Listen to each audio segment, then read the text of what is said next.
Welcome to Fantasy Sports Daily, powered by FantasyGuru.com. Monday through Friday at 12 p.m. Eastern Standard Time, 9 a.m. Pacific. Ray Flowers breaks it all down for you from a fantasy sports perspective.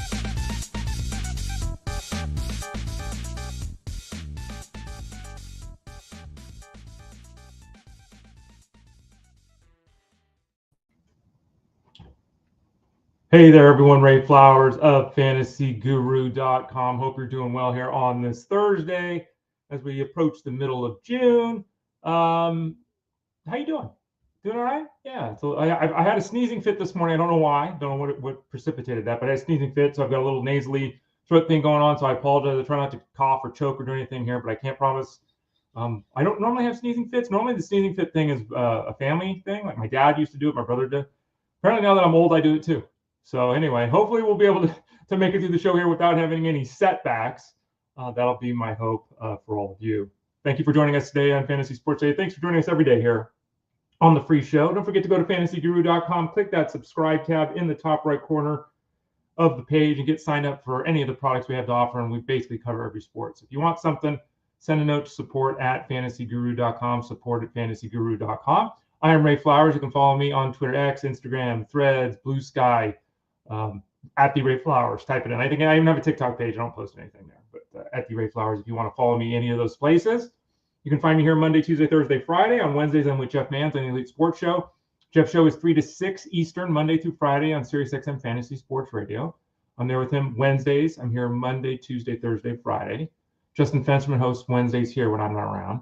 And then in the evening from 8 to 10 Eastern, Elite Sports Game Time on SiriusXM Fantasy Sports Radio is Justin and I. So we're on 8 to 10 Eastern. So here, about 12 to 1 each day. Jeff Mans, 3 to 6 each day. Justin and I back 8 to 10 each day. So hopefully you avail yourself of the opportunity to listen to the Elite Mafia, the people over at FantasyGuru.com. All of us getting the opportunity to do 3 shows a day for you all, in addition to the articles and all that. An update for me personally, I won't be doing the DFS article. Ray's Plays will not come out today. I'll be doing a seasonal article. So for those of you that are seasonal subscribers, look for Ray's Ramblings in a bit. We'll have some bets up later, do the show later, all that kind of stuff. And I'm actually going to be going on vacation in a bit. I know. It's going to be my first vacation since COVID. So I'll share those details. It'll be at the end of July, so we still got plenty of time. But share those details as we get a little bit closer. My first vacation in 6 years. Looking forward to that. What are we talking about today? Well, let's throw it up on the screen. For those of you that are watching live or watching on demand, you can see it on the screen. You can also follow us live at Twitter X at Fantasy Guru site, Facebook.com/FantasyGuruHQ, and on YouTube.com/@ElitePlusNetwork. Any of those 3 places you can ask questions, leave comments live during the show. So that's a big advantage for those of you that want to interact with us. You can also go to Fantasy Sports Dailies by typing it into your podcast network, or just go to FantasyGuru.com, click the Elite Plus tab at the top of the page. I can tell I'm having one of those days. I can already tell. You know, just sometimes you just want to have it. I don't have it today, so I'm gonna do my best. But Ray, didn't have any drinks last night. Didn't stay up late. I don't know. Just a little bit one of those days. But anyway, here what we're talking about today. We got a lot of things to talk about, mostly on the hill. David Peterson with the gem last night. We'll talk a little bit more about him. Cole Ragans, Shane McClanahan. Jesus Luzardo. Yeah. Jackson Jobe. What's going on with Bubba Chandler? We'll talk about that. Jacob Misiorowski coming up to the Brewers. We'll talk about the young power-throwing right-handed hurler of the Brewers. Brent, Rooker, Jordan Westburg, Byron, Buxton, Ben Rice, and Giancarlo Stanton. Playing time going to be an issue there. Jazz Chisholm, playing time is always an issue there because he can't stay on the field. Then a couple of veterans, Semien and Salvador Perez, finally starting to come out of their early season slumps. We'll talk about those guys as well. In about 25 minutes, we'll visit with Tyler Beaker, as we do every Thursday here on the show. Tyler's part of the crew over at FG. As you can see there on the screen, we're going to talk best ball. He just released his best ball data over at FantasyGuru.com, so we'll talk to him a little bit more about that. Tua Tagovailoa is going to get the ball out quicker. Is that possible, and is that good news? We'll talk to Tyler about that. We'll also discuss the situation with Seattle's receivers, the Pittsburgh receiving core, the Chargers receiving core, the wide receivers with the Redskins. Commanders. I faux pas there. And then we'll also talk a little bit more about the wide receivers of the Niners, and then what's going on with J.K. Dobbins. Should we be worried about R.J. Harvey? Now that J.K. Dobbins with the Broncos, we'll talk a little bit more about that in a second. 25 minutes. All right, let's go here. Let's talk a little bit about some hurling news. And we'll start with the good news. David Peterson. McGill and Peterson have really saved the bacon, as they say, of the Mets. As Montas is out, Mania is out, and these two guys have really stepped forward. Peterson punctuating what has been a really impressive start to the season. He had a shutout yesterday against the Nationals. He was the number one pitcher in Rays plays yesterday, so hopefully you're able to use him in your DFS space. Didn't expect, obviously, a shutout. Didn't expect a complete game. Just terrific. And, his ERA, he's now at a 2.5 ERA, does David Peterson, which is like fourth in the league or something like that, I think. He's been terrific. And again, this is a scenario where, is a guy coming into his own at almost 30 years of age? Maybe. If we look a little bit deeper into this, his strikeout rate of 21.5%, below the league average. Walk rate's a little bit better than the league average at 7.6%, but his K to minus walk rate's league average. You look at some of the batted ball information. Exit velocity's never been higher. Barrel rate is a little down, but the hard hit rate's never been higher. His Sierra is 3.6. His xFIP is 3.4. His expected ERA is 3.7. So clearly, there's a little bit of fortune going on here. I think the real question with Peterson is not will he be effective the rest of the way, because it sure looks like that's going to be the case. Like we talk about all the time here on the show, it's going to be what's the workload look like. As a big leaguer in 5 seasons, he's never thrown more than 121 innings. He's already at 80.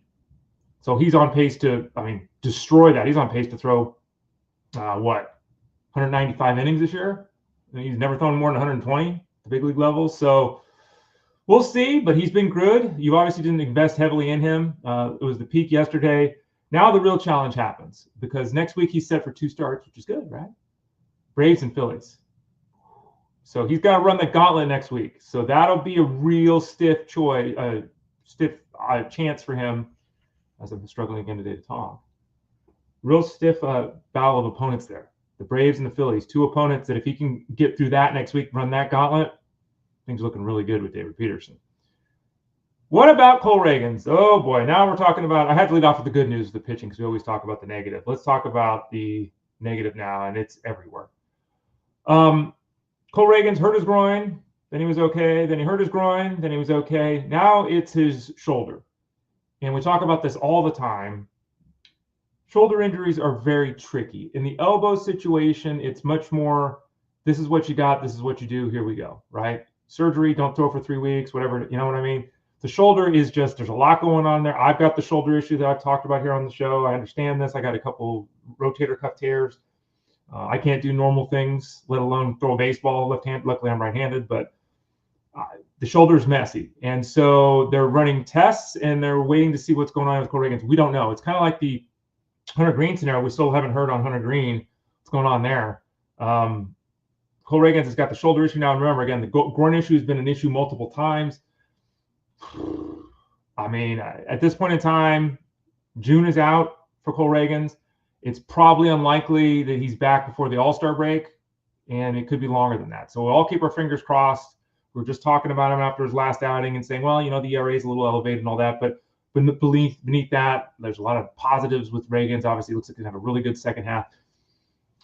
We'll see. Fingers crossed here, but this is a little. Let's keep a good thought. Let's do that. Let's be positive. Let's manifest positivity here on the show. But there are legitimate concerns with Cole Ragans right now, and we just don't know when he's going to take the hill. This next situation is the real issue we have in the world of fantasy sports is information. And I don't know if teams lie. I don't know if teams don't know what they're talking about. I don't know if teams are stupid. I don't know if teams are misunderstood. I don't know what the truth is here, right? Sometimes you feel good on a Tuesday and Wednesday you don't. That happens, right? But we're getting all this positive. We talked about it here on the show. The reports about Shane McClanahan going in a good direction, feeling good. Shane saying, I'm good. We've run tests. Everything's structurally fine on my arm. We're feeling good. He's throwing bullpen session. He's done on the weekend. Everything's good. Yesterday, we hear he shut down for throwing. I don't know. I can't do my job and give you advice on what to do with guys if the team's not going to tell us the truth. And however you want to break down what happened or didn't happen, the fact is 3 days ago he was fine. Today he's not throwing. Setback. He was never good in the first place. This is yet again a shutdown mode for McClanahan. Again, okay? Shane McClanahan, his first half is out. Okay, he's not throwing a pitch in the first half that counts. Okay, that's a best case scenario. The real concern with McClanahan at this point is that we're looking at potentially a completely lost season. You know, he's got a nerve issue in his arm that he's dealing with right now. But the fact is that, you know, this guy has not thrown a big league pitch since August 2nd of 2023. There is a very real chance that we're going to go at least 2 full calendar seasons without Shane McClanahan throwing a big league pitch.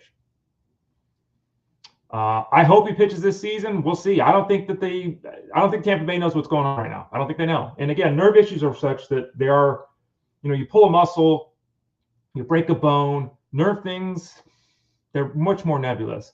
But the information that we got out of Tampa Bay for the last couple of weeks was that everything was good, moving in the right direction, everything's fine. And then I was shutting him down. Everything's not fine. We don't know. Very concerned. He's visiting more specialists. Very concerned. Again, we might go 2 full calendar years without seeing him on the big league hill. And this is just a reminder again, because I see this on an almost daily basis. People saying, oh, you know, Shane Bieber who had a setback, he's going to save my season. Or these guys that are hurt, they're going to come back and save our seasons. Maybe Yuri Perez does. Maybe he's the one that does. Maybe he doesn't. I don't know.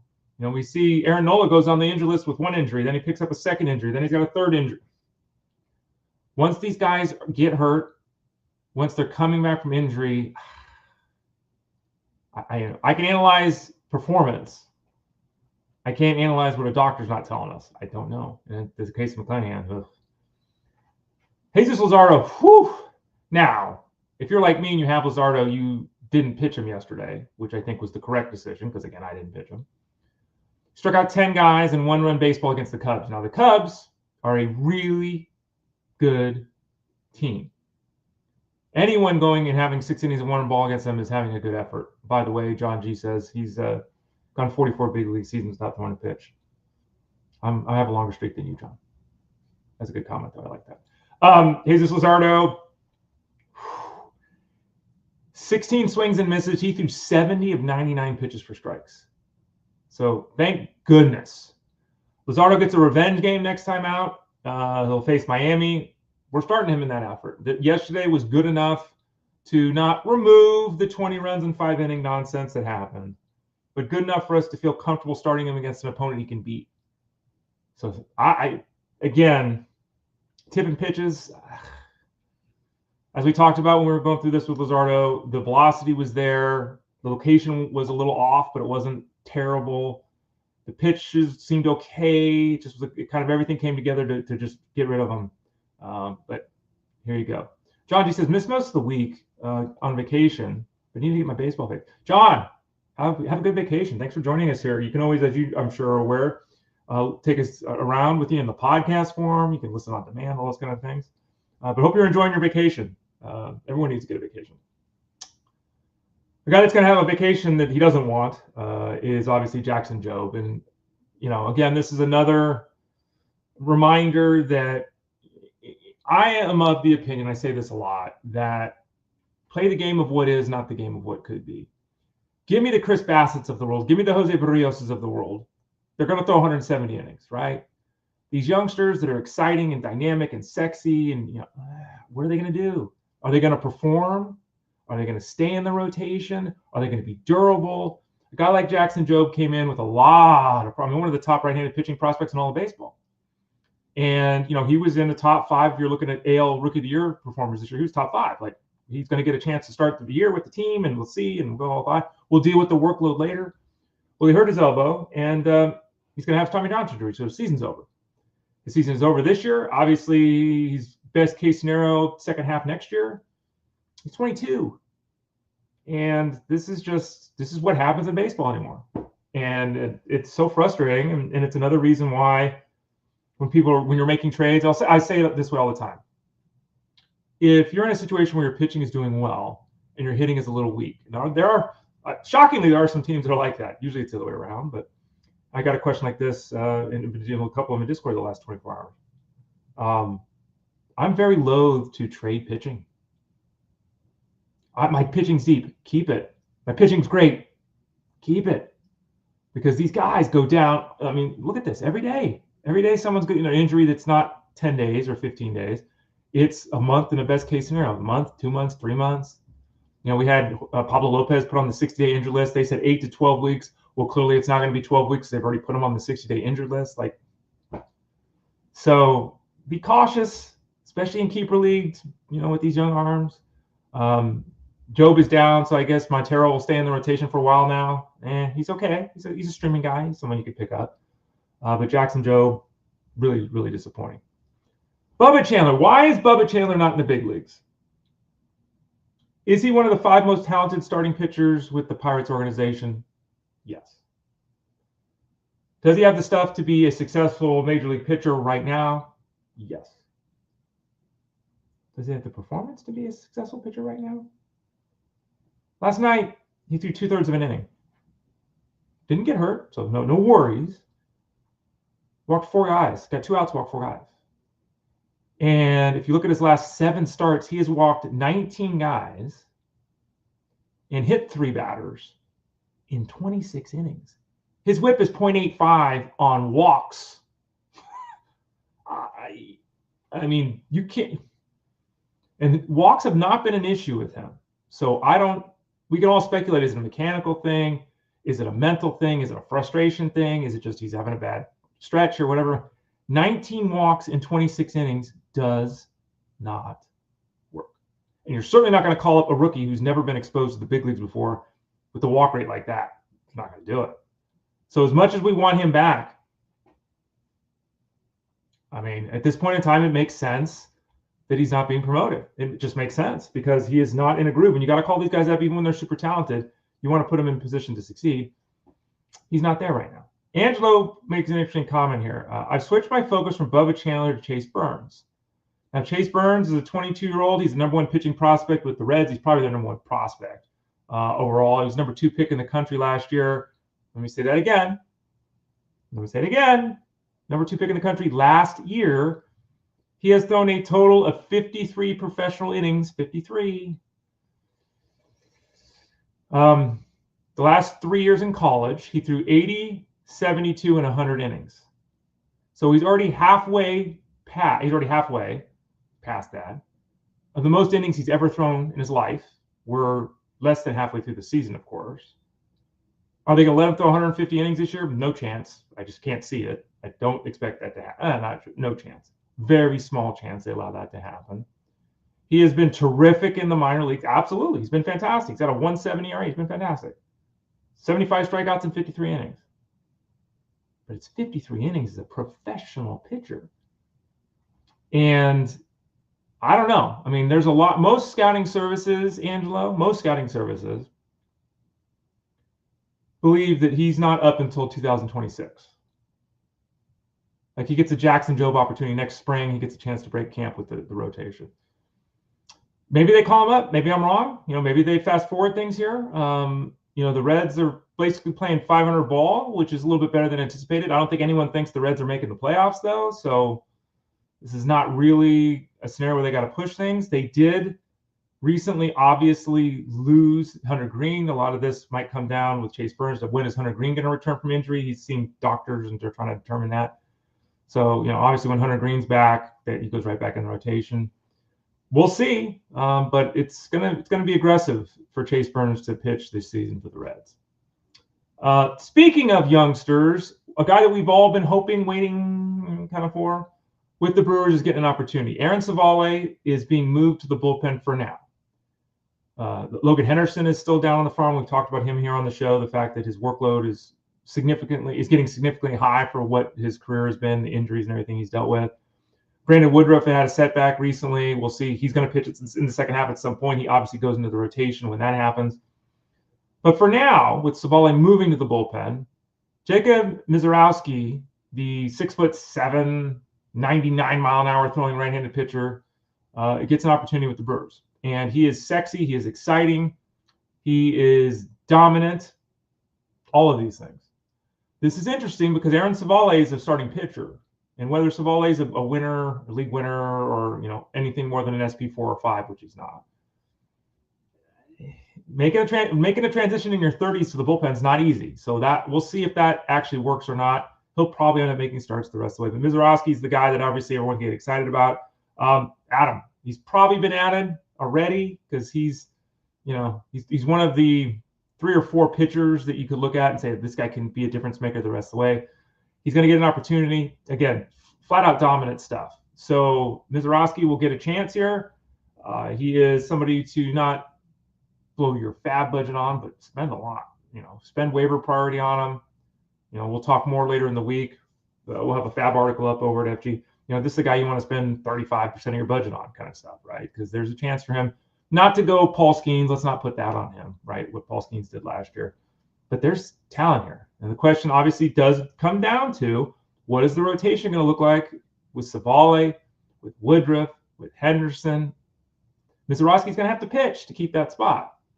But he's got difference-making talent and strikeout ability that we love to see. Let's talk some hitters before we switch things over to talk some football with Tyler Beaker of FantasyGuru.com. Brent Rooker, a couple of home runs, double, went 4 for 5 yesterday. It's the first game that he's hit 2 home runs this season yesterday. He's got 15 home runs through 70 games. And while he started slowly, and this is kind of a little bit of a theme here when we talk to hitters or veteran hitters that target a little slowly, Brent Rooker has really picked things up. And he's now at 15 home runs, 41 RBIs, 44 runs scored, and he's hitting 276 through 70 games. Double that, and he goes 30, 80, 80. Last year, he went, 39, 112, 90. And we didn't expect him to replicate those power numbers. But remember as well that we're kind of in uncharted territory because the A's are playing in Sacramento at that minor league ballpark. When the weather heats up, maybe the ball flies a little bit better, that kind of thing. So maybe the home run pace improves. But I think obviously if he goes 30, 80, 80 while hitting 276, no one's going to be complaining about that, even if those numbers would be below where he was at last season. Jordan Westburg, who we talked about a lot in Discord. I'm very surprised by how many people were debating whether to add Westburg or what they should do with Westburg. Well, he went 2 for 4 yesterday, 3 home run, a double, and a walk. And I think, sometimes when a guy is surrounded by so much talent, and Westburg's with the Orioles have all this young talent, right? It's kind of easy to forget, last year, what did he do? He had 260 with 18 home runs. Right? He's a really good offensive player, and he's going to play every day. And you take his pace last year, and you give him 150 games, and he's hitting 265, going, 20, 75, 70. It's pretty good for a rookie. Pretty good. So he's back in action now. Looks like the stroke kind of came with him. We'll see if he can continue the growth that he showed since last season. If you look at his last 132 games played, as I pull the data up, 258, 24 home runs, 70 RBIs, 70 runs scored. He's definitely that type of player in the second half. So he's still on the waiver wire. I'm surprised by how many leagues he was. I would definitely recommend adding Jordan Westburg. Byron Buxton went 3 for 3 with the home run, a double, and a walk. I don't know if you saw it. He had a 479-foot home run. He also made a diving catch in the left center field gap. Byron Buxton is, as always, a tremendous baseball player. He's 31 years old. His physical skills are elite. We all know the issue with him is staying healthy, but let's move beyond that. I don't know what the games play is going to look like. He's played 100 games one time. Last year was the only time he's played 100 games since 2017. So we know that piece, but let's look at what he's doing offensively, and what he's doing offensively is having a tremendous season. He's hitting 279 with a 857 OPS. Last year, what he hit? 279 with an 859 OPS. In fact, if you take his numbers since the start of last season, that's 153 games played. Pretty good. Let me see. Why is this not working? Come on. Help me out, folks. The website decides not to work. We'll have to just add in my head because I'll have to be quick about this on the day that I'm not thinking very well. Well, let's do it. He's hitting 279 with 29 home runs, 97 RBIs, 100 runs scored, and 18 stolen bases, meaning that over his last 150 games, he's basically gone 30-20, 100-100. If you look at the data this year as well, the X velocity is the same, hard hit rate is up, barrel rate is the same, his pull rate's up just slightly, but very similar to last season. And he's just this guy. The question is always, can he stay healthy? And I can't answer that for anybody. If you have him, you're taking a risk. You're taking a risk trading him in case he stays healthy. You're taking a risk holding on to him when he gets hurt next week. He has been terrific, and just recognizing it. Yesterday was the peak at 479-foot home run diving catch in the left center field gap. Hell of a baseball player. Aaron Boone confirmed yesterday that Ben Rice could start to see some time at catcher, and this is important because Giancarlo Stanton, this is what we talk about a lot. Giancarlo Stanton comes back here, and what do the Yankees do? Well, they're not going to, I'm assuming, not going to put Stanton on the bench. They're going to put him back in the DH box. He can't play defense anymore. Remember, the double elbows with Stanton, I don't know how that happened. But he comes back and he goes in the DH spot, which is basically where Ben Rice is playing. Ben Rice is not going to first base because Paul Goldschmidt's killing it there. The outfield is Bellinger, Judge, and Trent Grisham, and Jason Dominguez, so he's not going there. DJ LeMahieu's back at second base. DJ LeMahieu was like 12 for his last 25. He's done a very good job since he's returned from injury. So where does Stanton play? He goes to the DH spot. Where does Rice play? Bench. So they're going to try to get him some time at catcher, which would be great in fantasy. Austin Wells is still going to be the full-time catcher. They'll just maybe use Rice as the backup catcher. Rice, at one period of time, was a catcher. He has caught 5 games this year. So in some leagues, he's catcher eligible right now. Some leagues, it's 10 or 20 games. Obviously, it would be fantastic to get him to 20 games because as of right now, he's played 10 games at first and 5 at catcher. He spent 40 of his games at DH. We need to get a position out of him. So we probably have first and catcher right now with Ben Rice. Maybe we'll get catcher too, but that's a situation to watch because he's been really good in the first half, but ready to lose some playing time. Brendan Donovan's got a toe issue. MRI revealed a sprained capsule, which is good news. He's been terrific for the Cardinals. He believed, and again, who knows the injuries. But Brendan Donovan himself said, toe hurts, I'll be okay. I'm not going on the injury list. Let's hold him to that. Jazz Chisholm, or as he's been termed in the Discord over at fantasyguru.com, Mr. Glass, after the Samuel Jackson character in Unbreakable. Hurt yet again yesterday, removed with left groin tightness. He was dealing with a neck issue recently. We don't know. We'll wait and see which Chisholm. He's probably going back to the injury list, would be my guess. I don't know. Jazz Chisholm again, kind of like Byron Buxton, unfortunately.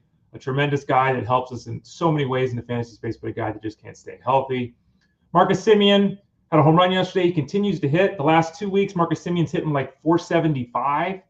If you look at the last month, 30 games played, his OPS is 820. After that horrid start to the season, he's back to being a very effective offensive player. The hope is obviously that the Texas team, the Rangers, their offense will get going as a group because it hasn't this season. Marcus Semien has the look right now, the guy that's going to be a useful piece in the second half.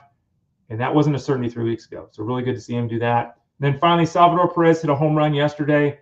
Salvador Perez, he was in the raised plays right up over at FG. It was like $3,100 on DraftKings. Like, that's so crazy low for a dude that's been a 25-85 guy for a decade almost, right? As recently as last year, he had 27 home runs and 104 RBIs. Right now, he's got 6 home runs, 33 RBIs. The RBIs are still there. The home run rate is way down. His launch angle is about the same. His barrel rate's about the same. His hard hit rate's about the same. The exit velocity is about the same. His expected slugging percentage, 130 points above where it is right now. So Salvador Perez, don't give up. Keep the faith with Salvador Perez. The numbers suggest he's been better than it looks. And maybe that home run yesterday signals a change to him being a productive fantasy weapon instead of a guy you're just plugging into the lineup because you have no choice. So there's our review of the baseball. We'll be back tomorrow. Actually, you know what? Well, tomorrow's Friday. I got to make a decision here. I might review my dynasty team tomorrow. Maybe I'll do it with Russell Clay. Maybe I'll do it myself. I might just review because I've had this question asked. Did a restart dynasty league, 12 teams, 45 rounds, IDP. Jeff Mans is actually in the league too. And I've had people, especially in Discord, all the discussion we've had, including with our next guest, Tyler Beaker, talking about dynasty stuff. So maybe I'll actually review that tomorrow. We'll see. So maybe not baseball tomorrow. We'll see. I don't know. We'll see. If we don't do baseball tomorrow, don't worry. We'll be back to the normal schedule next week, including full show on Monday, an hour of baseball there. All right, let's talk some football now. I know what this next guy wants to talk about, and it's not Salvador Perez. Probably doesn't want to talk about Marcus Semien either. So let's talk about some things that he wants to talk about. Let's talk about some things he's really good at, and that is giving advice in the world of fantasy football. Tyler Beaker of fantasyguru.com. How you doing, Tyler? Doing great, Ray. Appreciate you having me on. How you doing today? I'm doing all right. Yeah, we're doing all right. I started out a little slow. I had some things I was talking about it. Sometimes you just have one of those days, right, where it just like the words don't come out. And I slept well last night. I wasn't up late. I didn't drink. Just having one of those days. I hope that you're here to save me today. There's a great Michael Scott quote from The Office where he says, "Sometimes I'll just start a sentence and not know where it ends." And I feel that way often whenever I'm doing these shows. Do you really? You just keep I talking. find my way. I find my way along the path. It took me about 10 minutes a day before I finally did the same thing. But appreciate you joining us. Tyler joins basically every Thursday at 12:30 Eastern Standard Time. And obviously, it's a really exciting time. We had you on the Elite Sports Game Time show the other night, 8 to 10 Eastern, Monday through Friday. Justin Fitzman and I, we talked some ball with you over there as well. You do the Tuesday night live stream, which at 7 o'clock Eastern Standard Time over at FG. For everyone wondering what that is, well, get signed up with the product at FG. Click that subscribe tab in the top right corner. Send a note to support at fantasyguru.com. You can sign up for the seasonal football, the DFS football, the wagering football. Get all three of the products. If you sign up for the seasonal package, you get access to that live stream I was talking about on Tuesdays with Tyler. And as Jeff Mans has been saying a lot on his show, 3 to 6 Eastern, Monday through Friday on SiriusXM. I don't know if you've been hearing this, Tyler, but you've been praised most days on the show here the last week or so. Oh. And have you been listening to the show recently? No, I haven't. Yeah. He's that. I'll have to tell him that I relayed to you. Yeah, he keeps pumping you up, and at the same time he's pumping you up, saying, "I'm not pumping him up. It's just true." And he's basically said that you're one of the best minds as an analyst in fantasy football. That you're one of the best ball players in the world. So we're glad to have you at FG, and that's where I want to start our talk today is with that best ball stuff, because you are Mr. Best Ball for us. You have a plan, you have rankings, you have a guide within the guide. Talk to us more about that with the product over at fantasyguru.com. This past Monday, we launched our best ball guide as part of our draft guide over at the year. For this year, it's a subset of what we produce here. Like you said, rankings, strategy content, roster construction advice for basically every primary site that you can play on. Just posted an article yesterday which dived into some more of the advanced tactics for how to get through some of these larger field tournaments over on Underdog, specifically talking about the importance of week 16 and 17 based on the structuring of that contest, and offered some stacks to go along with it. I thought that was a fun article to post and to research. I hope you guys take some valuable nuggets from it, but I don't want to give it all away here. You guys got to check out the article for the good stuff. Tyler Beaker, fantasyguru.com. Yeah, I got to get one of those hats too, by the way. Justin's always wearing his. You got yours. I haven't got one yet. I got to get the crew to send me an FG hat. Yeah, we have a swag store too. Yeah, if you want to get some stuff, it's top right corner of the page over at fantasyguru.com.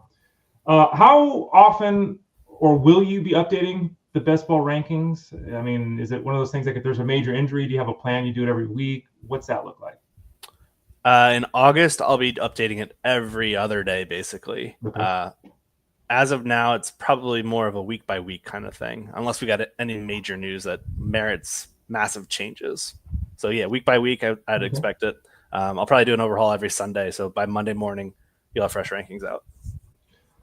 He's not just a best ball guy. He is our best ball guy, but you know that Tyler's not just a best ball guy. So let's talk to some general football stuff here. One of these storylines that is really interesting is Tua Tagovailoa, who's kind of run the gamut. A couple years ago, he led the league in passing. Last year, the injuries came back. Really, his production last year on a per game basis very similar to the year before, just he didn't play as many games. And one of the things I was always struck by, and the data supports this, is he takes that drop and the ball's out of his hand. Like he makes one read, if it's not there, he's thrown to the second guy. Like he's not running around, he's not doing any of that stuff, trying to avoid the hits. We're hearing that he's focusing on getting the ball even quicker, which are you going to do a 3-step drop and just throw it? Like, I don't know how you can get the ball out quicker. Like, what are your thoughts with Tua and what this, Dolphins offense is going to be this year? Because 2 years ago, it looked really good. Last year, a lot of struggles. A lot of struggles indeed. And this offense, I think because of those struggles, they had to switch to more of a short area targeting for this passing attack, where we saw a lot of Jonnu Smith, a lot of Devon Achane as these short area targets. You mentioned the low area where Tua had targeted last season, and he was the bottom, the lowest average depth of throw among all quarterbacks. They quickly got the ball out. This offensive line just didn't have the ability to protect up front, and I'm not sure they will again in 2025. This offensive line, I would say, took a step backward, arguably, losing some valuable pieces. Perhaps you can make the argument the only way to go from here is up. I will disagree with that. I think you could get worse. I think there's a chance for more 3-and-outs, a lot more struggle. Who knows what's going on with Tyreek Hill to keep the defenses stretched vertically. Jalen Waddle, they just kind of stopped going away to him in terms of manufactured touches and go balls as well. They need to get back to that. They need to stretch the defense a little bit more than what they did last year, because it's too easy to stack the box with 8+ defenders. And This is a team that in seasons past, we've seen heavy utilization of too high shells to prevent the explosive plays over the top. That threat was basically gone last year. So this team saw a lot more single high looks and a lot more challenging looks for guys like Jonnu and Achan to break tackles and get it out in space. If this team can get more balanced, which is a big ask, and it goes against directly what we've just heard reported out of camp where they want to get rid of the ball faster, that's their best path to being a productive offense that can once again be among the league leaders in passing yardage. But as far as what I've seen, I think this is a team that's probably going to lean more on the run game. They're going to lean on the short, quick pass game. And I think it's going to be more of a middling to below average passing attack in 2025. What about Seattle? They've changed up the coaching staff. It sounds like they're going to be, run heavy. They brought in Sam Darnold, but they're going to want to limit him so that he can avoid the mistakes. They signed Cooper Kupp, obviously, 3 years, $45 million. If he can stay healthy, the offense looks much different than if he's playing half the games. But most recently, we got a report out of The Athletic about Jackson Smith and Jigba. And, he played out of the slot like 80% of his snaps last year. And Cooper Kupp is basically a slot guy too. And so now we're hearing that JSN is going to see more time on the outside, which seems logical given the addition of Cooper Kupp. If Kupp stays healthy, we can't play the game of he's going to play 6 games. We got to assume he's healthy. If Kupp is healthy and he's playing 14 plus games, what does JSN's season look like if he's spending a lot more time outside than working out of the slot? It's a fair question. This guy has seen a lot of production in the slot over these last few years. I look back to his full seasons where he's played JSN I'm referring to. Last year, 88% of his receiving yardage came from the slot. 1.91 yards per out run on the slot, 1.30 yards per out run on the perimeter. So a bit of a fall off in terms of production on the outside. But I think that's also based off limited opportunities. I think he only ran like 100 or so routes on the perimeter. It was over 80% of that opportunity was given to Metcalf and Lockett, who are no longer with the team. I look back to JSN's 2021 season at Ohio State, which feels like a long time ago. It was. But it was the last time he only played 3 games in the 2022 season, his final year in college. So I feel like that's kind of not worth looking into.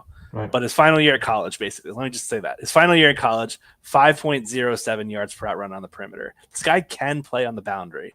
So I'm not worried about him moving out there. I think it's more of just the overlap between him and Kupp. Who wins that slot role? I think it's going to be a shared responsibility between the two. In my eyes, the Rams were content letting Kupp walk because he's at the end of his rope. This was a team that I think everyone from top to bottom in the organization signed off on just letting him go, given how important he was to the franchise, winning the Triple Crown, winning a Super Bowl with them. Letting him go, I think, was a huge move for the franchise. So I'm not super worried in terms of him coming in here and commanding targets or demanding he be the slot guy. Because we've also seen Kupp in a lot of 2 receiver sets be that guy on the outside too. Mm-hmm. Like it's not out of the norm for him to be on the perimeter. I think they're going to share those responsibilities, as I just said, with JSN finding success both inside and outside. I think he's their new number 1 moving forward, a guy that should contend for a 25-plus target share right out the gate. And he's a guy that I'm really confident in targeting in full PPR formats. Yeah, I know you're a fan, so I figure you're the right guy to ask too. And you're also the guy that in season spends a lot of time looking at wide receivers and matchups on the weekly basis. He's Tyler Beaker, fantasyguru.com. Let's keep the talk going at the wide receiver spot. And you mentioned his name. He's obviously with the new team now, but DK Metcalf goes to the Steelers, signs this massive contract. They get rid of Pickens, solidifying, DK is the number 1 target share guy there. Then we start getting these reports. And the world of Aaron Rodgers. We all know, let's be honest about this, the Steelers have a better chance of winning with Aaron Rodgers than Mason Rudolph. Okay. We're now hearing the reports, well, Aaron Rodgers needs you to do A and B. And if you don't do A and B, Aaron Rodgers gets pissed off. And if you don't do A and B, Aaron Rodgers doesn't like you and he's not throwing you the ball.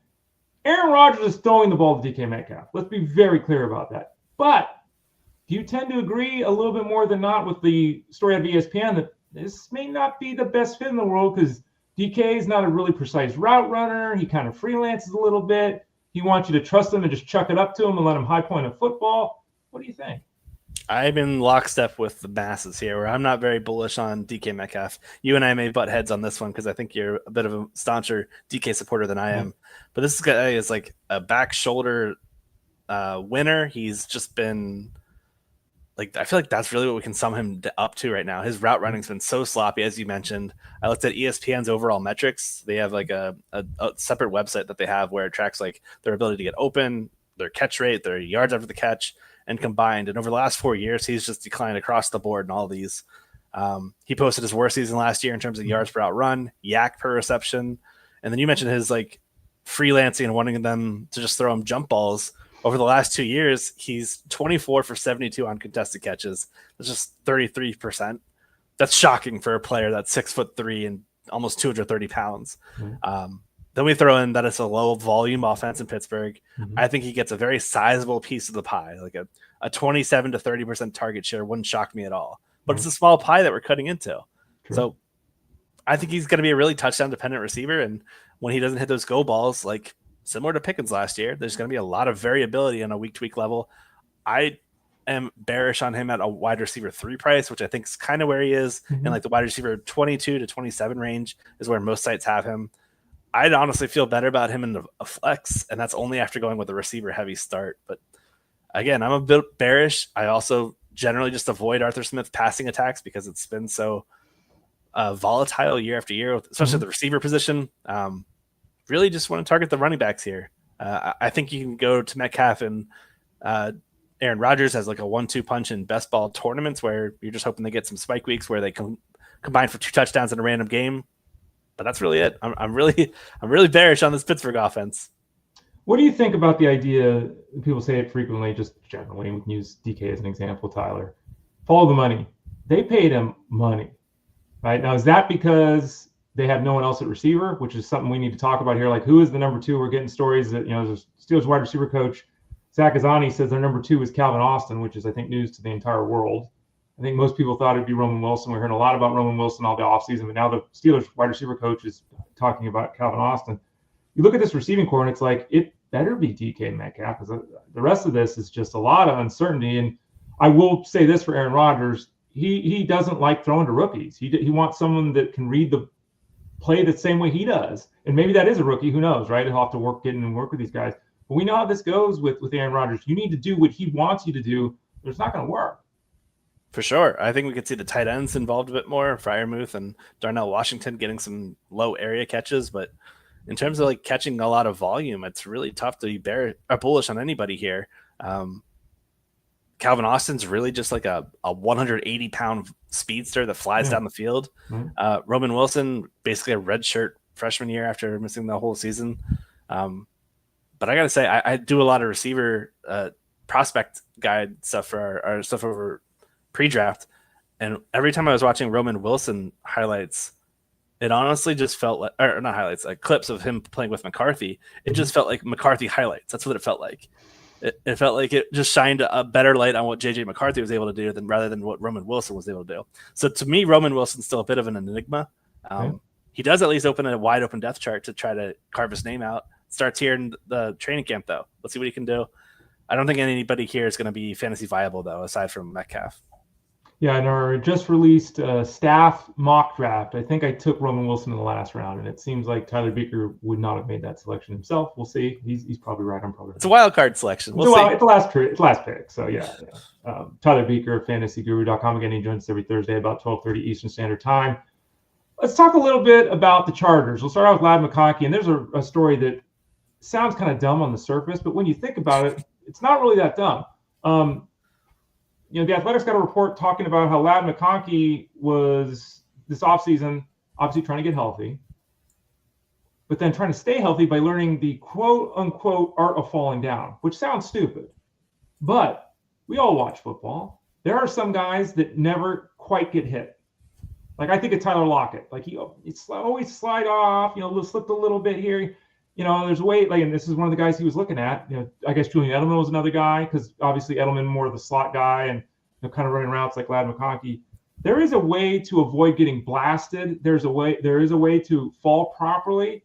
And though it sounds stupid, to me this seems to be really important to Ladd McConkey, who going back to college, every game he's limping around with something. Do you think that this is an important thing for him to work on this offseason? It's an interesting thing. I'll say that's baseball players learn how to slide properly to avoid getting injury as well. True. Similar in my eyes. I don't think there's much of a difference here. We talk about how running backs are able to avoid getting hit, and that can really help their longevity. I don't see why a slot receiver would shy away from those same kind of drills and opportunities and skill sets in terms of learning how to avoid the big hit, because they are running a lot of crossing patterns. There's a lot of linebackers and safeties coming down where they have the ability to put on a lot of force to a slot receiver. So learning from the best, I like that approach. I mean, you hear like fun stuff with like, I remember one of the off seasons we heard Aaron Donald working with like knives and like fight defenses to like work with his hand stuff. Right. It's just fun June stuff. That's what I chalk it up to. But I like it for the guy's longevity. You mentioned McConkey's injury proneness, dating back to like I think it was middle school. He's got a lengthy list of injury history, and I was shocked to read somebody followed his middle school injuries. It cracked me up, but people leave no stone unturned on Twitter. Yeah, and it's you're DK Metcalf, you better be running people over. You're Lad McConkey, catch that ball and go down before that 250-pound linebacker takes your head off, right? Like that's so. I think that's a good thing, and hopefully he can stay healthy because obviously we saw last year how effective he can be there. Speaking a little bit more about their team, what do we got in the receiving core here? Like Quentin Johnston was the nominal 2 last year, and he improved, but still, left a lot of meat on the bone, as they say. And there's some reports suggesting he's the 2 now, but then they got Trey Harris. What do you see happening behind Lad McConkey with the Chargers? Yeah, this team is in some major help needed on the outside. 34% vacated targets. It's the top 5 rate in the league. A lot of that having to do with Josh Palmer going to Buffalo. I'll say that I think this is a team that should probably dial back their passing volume. This is a team that should want to run the ball. Last year, they were just unable to do it successfully with the duo they had there in Gus Edwards, J.K. Dobbins. They're like bottom 5, bottom 6 in rush success rate. Despite wanting to be one of the more run-heavy offenses, they started the year out very, very run-heavy. And this offseason, we saw them give some decent money to Najee Harris. It wasn't crazy money. 1 year, $5 million contract.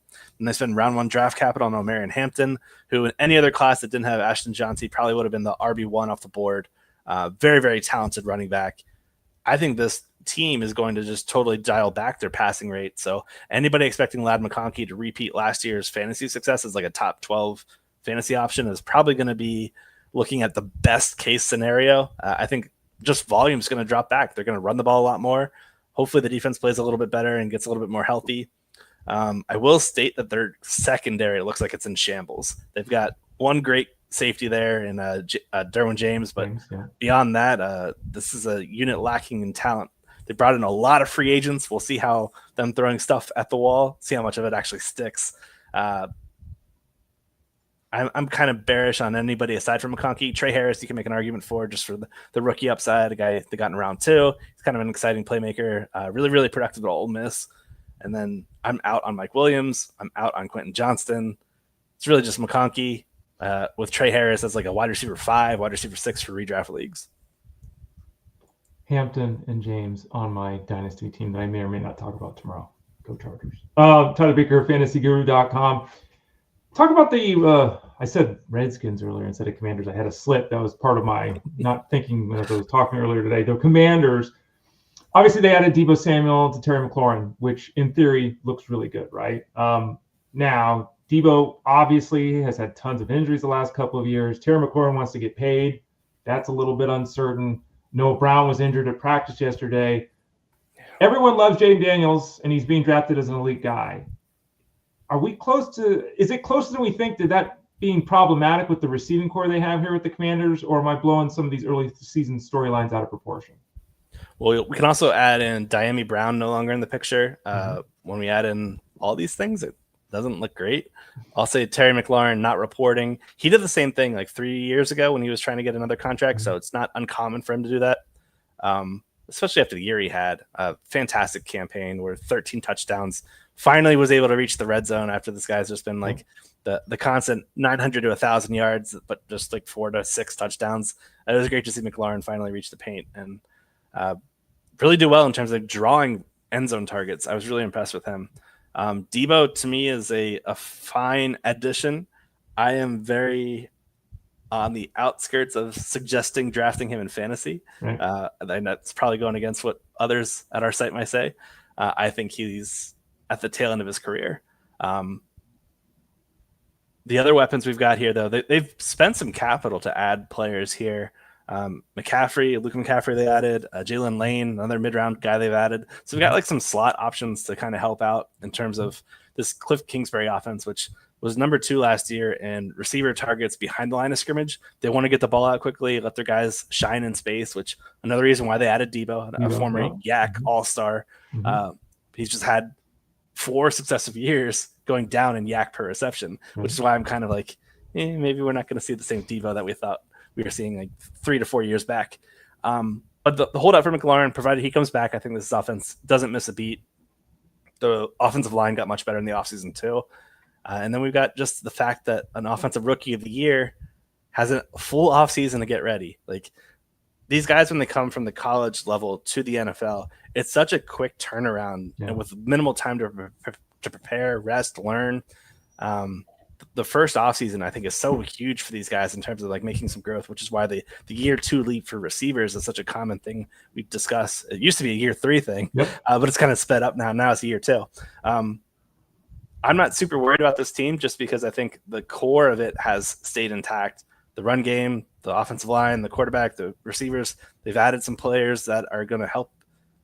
I think we can still be bullish once again on Jaden Daniels being a guy that has top 5 upside with, I think, a chance at winning the MVP. Tyler Beaker, fantasyguru.com. Spit knowledge there for y'all. Don't forget to go to fantasyguru.com, click that subscribe tab in the top right corner to get more of his and the entire staff's analysis. There's been this back and forth with Brandon Ayuk, and I've never expected him to be ready for week 1. He had a pretty significant knee injury in season last year. Some people were seemingly, I don't know if they were ignoring that, but kind of hoping against hope that he'd be ready to go. We had Kyle Shanahan come out and said he's going to start the year on the PUP list. So, okay. So what is the value of Ayuk in a redraft league? And what are we thinking now about Jennings and Pearson? I know we've talked about this before, but let's go through the story again because now we have a little bit of an update on Brandon Ayuk. Yeah, when I look back at the games where we had a healthy Juwan Jennings, where he played over 60% of the snap, he was fantastic. He was averaging like a 28% target share, 18 or so fantasy points per game, a wide receiver 8 pace overall.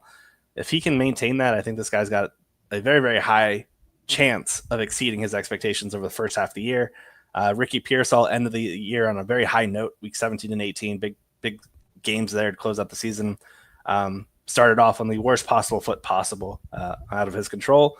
And then it wasn't the smoothest year 1 rookie campaign because there was a lot of ups and downs in terms of his ability to go out there and earn targets. I'll say that. But the fact that he ended on a high note, the fact that he's like an incredibly athletic receiver, I think he's a 9.78 RAS, relative athletic score. That's out of 10. The fact he has round 1 draft capital, the fact that he was kind of drafted to be this kind of move option for them. They did in Florida the final year. He was used in motion quite a bit, and it seemed like they were kind of using that again with him this past year in his rookie season. I'm expecting a big year 2 from him. You don't spend round 1 draft capital on a receiver and then just let it kind of wither away. These guys and George Kittle, I haven't even talked about him. I think Kittle is also in line for a massive campaign where I think his typical 4 to 6 targets could be bumped up to about 8 or so per game. And we've seen Kittle put up 1,000-yard campaigns on 4 to 6 targets per game just because his role is more of like a downfield dominant receiver down the field. I like this trio. And then when we add an Ayuk, probably not coming back until midseason. I think the most realistic expectation is like week 8 through 10, probably coming back. Maybe he spends a stint on the PUP list and then again on IR, which is another 4 weeks. So that's kind of my expectation. I'm not really drafting Brandon Ayuk. I think that's a really risky play to have somebody on your fantasy squad for 8+ weeks, getting zeros across the board. When the first few weeks of the season is when the bench space is your most valuable tool in terms of churning over and retooling our fantasy squads. There's a lot of things we go into the season thinking we know. And then once week 1 hits, week 2, week 3, we finally get the actual results and see how teams are playing, how things are going from our estimation or projection into actuality. And that's when you need to churn over your back end of your bench the most. So unless you have an IR spot where Ayuk would be eligible, he's not a player on my radar. I did top 60 outlooks for wide receivers this year. I think I had him wide receiver 60. He was the very last player I wrote up. just because he's probably off my redraft radar and someone that I'm probably only going to selectively grab in best ball leagues this year. Tyler, we got a question in the chat here from David P. Who do you guys think will be the Amon-Ra St. Brown this year on the Bears? Who's going to fill that role in Mr. Johnson's offense with the Bears? Do you have an answer for David? I want to say Luther Burden down the road. I don't think it's going to be here in year one, though. I think DJ Moore is still a very talented player that can draw targets. Last year, I think I talked about on this show where he just looked disinterested to close out the season. Can't really blame him on a 5-win team. This offense was just miserable with and the fact that they went through 2 different offensive coordinators calling plays between Thomas Brown and I'm forgetting the guy in the beginning of the year.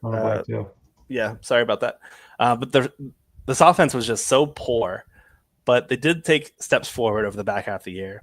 And if they can take another step forward with a brand new head coach here and Ben Johnston, a guy who can constantly elevate offenses, I think there's a chance that we see some turnaround from Caleb Williams and more importantly, DJ Moore, where Moore can be, I don't want to say the Amon-Ra because that role is unique, where it's a PPR driven, very low ADOT driven role where it's relied on Brown picking up yards after the catch and being that guy in space. I think Burden has that ability. He's like a 5-star prospect, very, very talented receiver. I just don't see it happening in year one with Moore under contract, Adunze still there, and then also Loveland. There's a lot of high capital here in this offense where I think the Amon-Ra St. Brown role is not something that we can apply to this iteration of the Chicago Bears. Yeah, it's tough to look at a guy and say who's going to catch 100 passes this year. DJ Moore, by the way, said he talked to Ben Johnson. The storyline came out about a week ago. And Ben Johnson said, stop that nonsense, basically. Don't put that crap on film. If you got a problem, talk to me after the game, that kind of thing. So I think DJ Moore got the hint that you pull that again this year, you might be sitting on the sidelines for a while. Not because you're upset, but because you're not going to be allowed in the game. Final question for you before we let you run here. Tyler joins us every Thursday at 12:30 Eastern Standard Time. J.K. Dobbins. All right, he goes to Denver. At one point this offseason, everyone wanted R.J. Harvey. Then at one point this offseason, we heard all these good things about Audric Estime. Then we're hearing J.K. Dobbins is signing there. And my assumption was that Dobbins comes in, okay, Audric Estime, sorry, bud. It's now the Harvey and Dobbins zone. Then we get Jeff Legwold of ESPN saying, well, no. J.K. Dobbins might be used on third down. Does that make any sense to you from a football perspective? J.K. Dobbins, I don't think he grades out well at all as a pass catcher. R.J. Harvey got to be better at that aspect of things, unless they just think Harvey can't block on third downs. How is this backfield actually going to play out now that Dobbins is in Denver? I'm with you where I think it's more of a indictment of Audric Estime and that Dobbins comes in as the RB2. This is a team in my eyes that's still set on R.J. Harvey being their lead back, their bell cow. We've seen multiple Sean Payton offenses put up a lot of fantasy points over the years, usually led by one guy. Harvey, to me, screams to be that one guy, that pass catcher as well. He's a great guy out of the backfield for that. Very, very explosive, able to churn gains of explosive yards with relative ease his last year at UCF. Only Ashton Johnson did it at a higher rate, gains of 10-plus yards than what Harvey did. What I'm really taking away from this is a team with deep postseason aspirations. They made the playoffs last year with a rookie quarterback. They got bulldozed by the Bills. Tough draw in the wild card round, for sure. But this is a team with postseason aspirations. And I think the AFC West, there's a chance we see once again multiple teams contend for double-digit wins. And maybe it comes down to slight tiebreakers. And in those situations, you want a run game that you can lean on. Dobbins, to me, just screams a quality RB2 for a team that has views on playing deep into the year. So you need depth. You can't just have R.J. Harvey run for 400 carries and expect him to not to slow down or not to not to consistently hit those gains of 10 plus that I just referred to. You need that depth there. So I think Dobbins was a good pickup by a team that needs another back. Estime was a healthy scratch in the postseason, that Bills game I just referenced, because he hadn't been playing well. They say they want to get him the ball more. I'll believe it when I see it. Sean Payton's a known liar with his RB usage. All I know is Harvey's a very talented player, most talented back of this bunch. I want him on all my fantasy squads, and if we can get him from around 5 ADP right now to 6 or 7, I'm just going to be filling my bags with a lot of RJ Harvey. And same thing in Dynasty too, because I know that question's come up a lot in Discord. You're still viewing him the same way, pre J.K. Dobbins signing, really? It's a 1 year, $5 million contract, basically the same thing as Najee Harris. And I wouldn't change my Hampton viewing because of that contract with Najee. Granted, the timelines are different. There's flip-flop. Right. That said, no, I'm not changing it at all. I think Dynasty, you need to view it with a bit of a longer-term outlook, even with Harvey, who's a bit of an older prospect. Tyler Beaker of FantasyGuru.com. Again, he joins us every Thursday at about 12:30 Eastern Standard Time. Again, he's on the live stream on Tuesdays at 7 o'clock Eastern Time. He just debuted his best ball guide, which is part of the draft guide at FG, as you can see there on the screen. Go to FantasyGuru.com, click that subscribe tab in the top right corner. We have his best ball rankings. We've got dynasty rankings, rookie rankings, IDP rankings, PPR rankings, non-PPR rankings. I'm probably leaving rankings out. We got a lot of rankings over there. We've got articles and player profiles. We're going to start having a podcast series that Tyler will be a part of. So just tons of ways to get involved. And Tyler, like the rest of the staff, very active in Discord. And when you get signed up, you get access to whichever package you sign up for, whether it's the seasonal package, the wagering package, the DFS package. Become a VIP Platinum member, get everything we do for football. That's an option too. We talked about it the other night on the show, but a different audience on SiriusXM. You had the whiteboard last week with us here, and you had all the things down. You said you basically have checked them all off. So what are you getting ready to start checking off? What's coming up here in the next week or so over at FantasyGuru.com for you? There's some content I was working on right before hopping on here. It is our strategy guides, where we are talking about different strategies to deploy during your redraft, your home leagues, your work leagues. By strategy, I mean, do I go with a 0 RB approach, a elite quarterback approach? Should I wait to take my kicker and defense until the very final rounds of my draft? Do I stack and redraft? Like, these are all kind of drafting strategies that players like to implement or think about. We are talking about the viability of them in 2025 and whether or not you should go through with them. So be on the lookout for that. That'll be out next week as part of our draft guide. So again, remember too, I don't think either one of us has said it, just to be clear, the draft guide's all season. You get it now, it's live, it's active, it's growing daily, but it's through the entire season. So don't think you're just getting it and week one comes and you're screwed. Not all season long. We'll give you that coverage over at FantasyGuru.com. Tyler, great visit as always. Thanks for joining us today. Appreciate it. Hope the next couple of days go well. Good weekend, all that fun stuff. By the way, you got any plans this weekend? Anything fun or just work? Yes. Actually, my wife is off today, and we are going to go to a barbecue place. I've been wanting to go ever since we moved here. It's called Damp Good Barbecue. Excited to go try it out. Okay. Is it a place you can walk to? You got to drive? How close? I got to drive, but it's only open 3 days a week, so I've had a narrow window of being able to get there. So I'm very excited to check it out. Some of those places, when I was in St. Louis, we had to do that when I went back there to visit Kylo Frank, my old co-host, the first time. We had to do the same thing. There was like a ton of barbecue in St. Louis, but one of the places they wanted to go to, we had to go. It opened at 11:30. It ran out of food by like 12:15. So you had to get there like at 10:30 and wait in line. I'm like, what the hell are we? That's what they do apparently. I'm like, all right, I'll go because I'm here. And it was good. I don't know if I wait in line for an hour and a half frequently, but I know a lot of those places. Yeah, it's like a competitive sport. Yeah. So do you have a favorite cut of meat, or do you like ribs, or like what are you looking forward to? I'm a brisket guy. Brisket is usually my go-to. But I like some pulled pork too. And I'll be honest, can't go wrong with anything. Yeah, I'm pretty much the same way. Tyler Beaker of FantasyGuru.com. Enjoy that. We'll get an update next week from you and see how it went. Enjoy it the weekend, and we'll talk to you on Thursday next week. All right, thanks. Have a good weekend too, Ray. You got it. He's Tyler Beaker. I'm Ray Flowers. We'll be back here on Thursday. I think I just had a plan in my mind. I was worried about talking baseball yesterday. I think I figured it out. We'll be able to talk baseball tomorrow. We'll talk baseball tomorrow, the first half hour of the show. The second half of the show with Russell Clay. Maybe I'll have him review my Dynasty team. He does that. Maybe we'll have him do that here on the show. So that way we'll get the Dynasty team covered for football, and we'll get the baseball talk at the start of the show. For Tyler Beaker, I'm Ray Flowers. This has been Fantasy Sports Daily, powered by FantasyGuru.com. We'll see you on Friday at 12 o'clock Eastern, folks. Take care.